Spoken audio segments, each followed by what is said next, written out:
இந்த வேளை முடிந்த பிறகே இங்கிருந்து செல்வான்.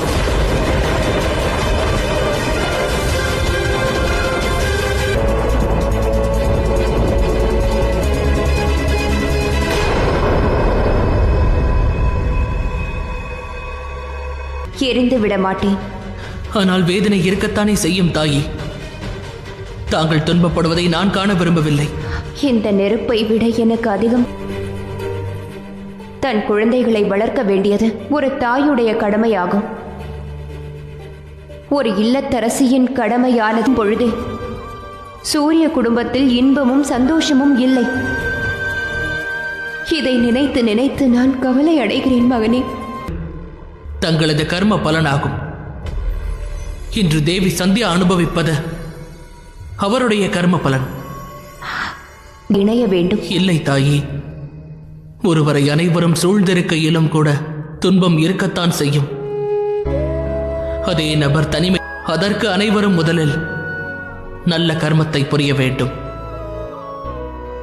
தீமை இழைத்தவர்கள் துன்பத்தை அனுபவித்து எவரேனும் விடுபடுகிறார்கள் என்றால் அது ஒருவன் மட்டுமே, சனி.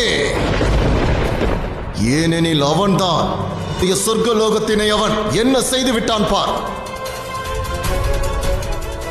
நான் தேவராஜா எந்திர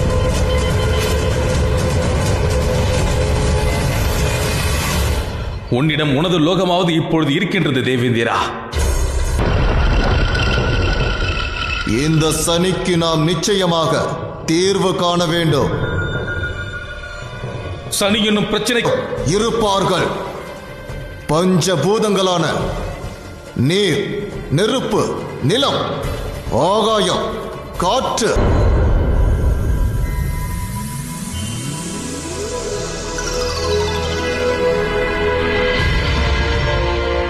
அஞ்சனை, இவனை உலகிற்கு அறிமுகம் செய்வோம். வாயு தேவனின் சக்தியின் அம்சம் இவன். வாயு புத்திரன். இனிமேல் இவ்வுலகம் இவனை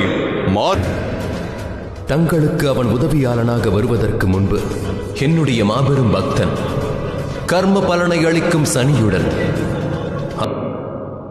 அனுமான்.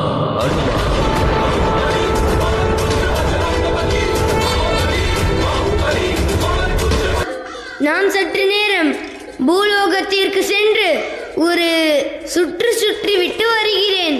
நீ கூறுவதை பார்த்தால் இன்று ஒரு வேளை வருவாய். அப்படியெல்லாம் ஒன்றுமில்லை. நான் அங்கு சென்று ஒரு வனத்தின் மீது பறக்க போகிறேன். அங்கு நிறைய விசித்திர சம்பவங்கள் நடப்பதாக நான் கேள்விப்பட்டேன். கொள்ளாத வரையில் தான் நிலைத்திருக்கும்.